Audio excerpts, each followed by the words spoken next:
네, 다음 키워드는 NSA 지명수배 보겠습니다. 중국이 이제 미국 국가안보국을 겨냥을 해서요. 아시아 동계게임 기간 중에 우리 중국 쪽을 향해서 사이버 공격을 시도했다라는 비판을 내놓았습니다. 일단 진위 여부도 좀 확인을 해봐야 될 텐데 궁금하고요. 더불어서 이런 뉴스들이 시사하는 바는 어떤 것들이 좀 있을까요? 일단 내용을 좀 말씀드리면 이게 이제 진위 여부는 제가 정확하게 파악은 잘 못하겠는데 일단 중국이 발표를 했습니다. 공식적으로 발표를 했고 중요한 건 NSA가 계속 중국을 그동안 공격을 해왔었는데 이 부분에 대해서 기본적으로 이제 미국 국가안보국이 계속 중국이 자신들을 사이버 공격을 해왔다라고 계속 수없이 한 10번도 넘게 공격을 했을 거예요. 지난해 올해까지. 근데 이렇게 얘기를 했는데 처음으로 중국이 미국 NSA를 첨단 사이버 공격의 주체로 지목을 했습니다. 중요한 건 실명과 수배 조치를 했다는 거예요. 약간 의뢰 직업입니다. 그래서 지난 4월 15일 날 베이징이 이제 로이터 통신에 따르면 이렇습니다. 중국이 지난 2월에 아시안 동계 기간 중에 미국의 이제 국가안보국이 첨단 사이버 공격을 감행했다라고 얘기를 했습니다. 그래서 자신들만 하는 것이 아니라 미국도 이런 걸 공공연하게 한다는 걸 약간 강조한 게 아닌가라는 생각이 들고요. 이런 건 왜 했냐라고 이제 자신들이 주장하기는 중국의 주요 산업시설이라든가 이런 것들을 공격하기 위한 것으로 이제 규정하고 있다라고 얘기하고 있고요. 하얼빈 공안 당국이 이제 이걸 근거로 밝혔습니다. 그러면서 이제 사이버 공격을 조사한 결과 NSA 요원 3명의 공개 수배를 했습니다. 그러면서 이제 이러면서 캘리포니아 UCB 버지니아 공격이죠. 버지니아 텍이라든가 해킹에 연루되어 있다라고 얘기를 했었고요. 다만 구체적인 연루 방식은 명시하지 않았습니다. 그러면서 이렇게 했었고요. 3명의 요원에 대해서도 특정을 했습니다. 제가 여기서 이름을 밝히긴 좀 그런데 어쨌든 3명의 요원을 어쨌든 이름을 공식적으로 밝혔습니다. 그러면서 얘기를 했었고요. 반복적으로 중국의 인프라를 공격했으며 특히 하웨이 및 자신이 이제 맡기는 하웨이입니다. 하웨이. 이제 계속 이제 하웨이가 여기 이제 어쨌든 늘 얘기를 할 때 이제 뭐 AI나 이런 거에서 이제 약간 자신들의 칩을 미국이 빼간다고 엔비디아를 통해서 빼간다고 얘기하는 하웨이 및 기타 기업에 대한 사이버 공격이 연루됐다고 얘기를 하고 있는데 제가 보기에는 약간 이런 것 같습니다. 사건은 약간 단순한 해킹이 아니라 국가 간의 어떤 사이버 전쟁전을 띈 약간 외교적 충돌이 아닌가라는 생각이 들고요.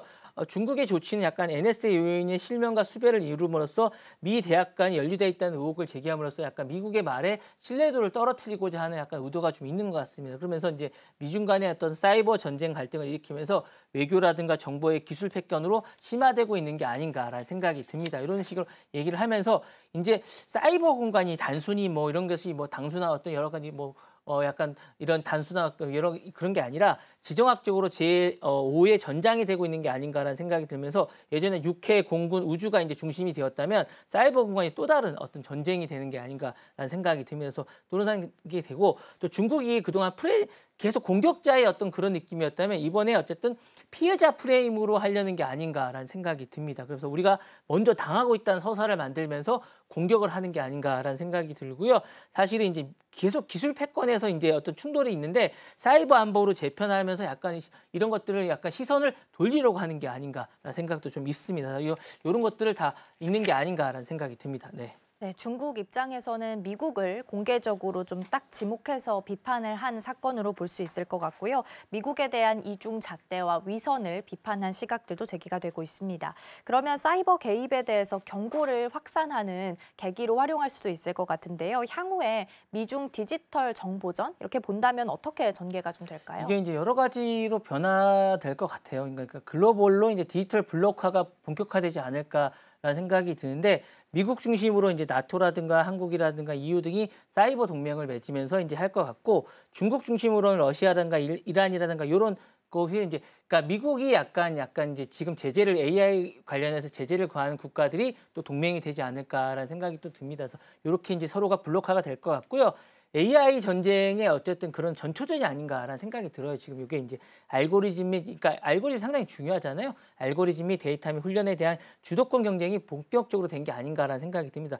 미국이 사실은 지금 오픈소스 중심의 어쨌든 이런 것들에 대해서 생태계를 장악하려고 하고 있는데 중국도 이제 데이터 훈련을 계속하고 있는데 이런 전쟁을 미리 이제 많은 것들을 하고 있는데 요거에 대해서 다국적 기업에서 데이터 이전 금지를 하고 있습니다. 그러면서 이제 자국의 AI를 보고하고 있는데 요게 이제 이런 식의 방식이 되는 것 같아요. 누가 더 많은 사람을 자국의 알고리즘에 대해서 살게 하고 있느냐라는 전쟁을 하고 있는데 요것을 하기 전에 서로가 이제 탐색전을 하는 게 아닌가라는 생각이 들고요.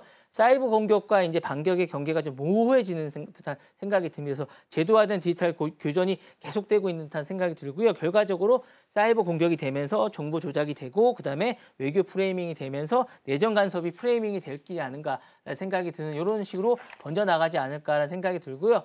국제기구와 어쨌든 다자 프레임 내에서 규범 외교가 계속 충돌하지 않을까라는 생각이 들면서 실제로 중국이 이미 사이버 공간에서 국제 질서 교양을 유엔 결의안으로 반영하니까 자신들의 여론을 받는 다음에 이런 여론이 있다. 그러면서 유엔에 대한 내용을 막 바꾸고 있어요. 그러니까 이런 식으로 여론전을 하고 있어서 이게 심리전과 플랫폼전이 이제 섞이면서 민간과 개인이 함께 나서고 있는 약간 전선이 확대되고 있는 게 아닌가라는 생각이 들면서 디지털 냉전의 한 2.0 시대가 또다시 돌입한 게 아닌가라는 생각이 듭니다. 네. 네. 보이지 않는 곳에서 특히나 사이버 공간 안에서 AI 데이터 탈취나 왜곡 싸움도 본격화될 수 있다는 부분도 함께 보시면 좋겠습니다.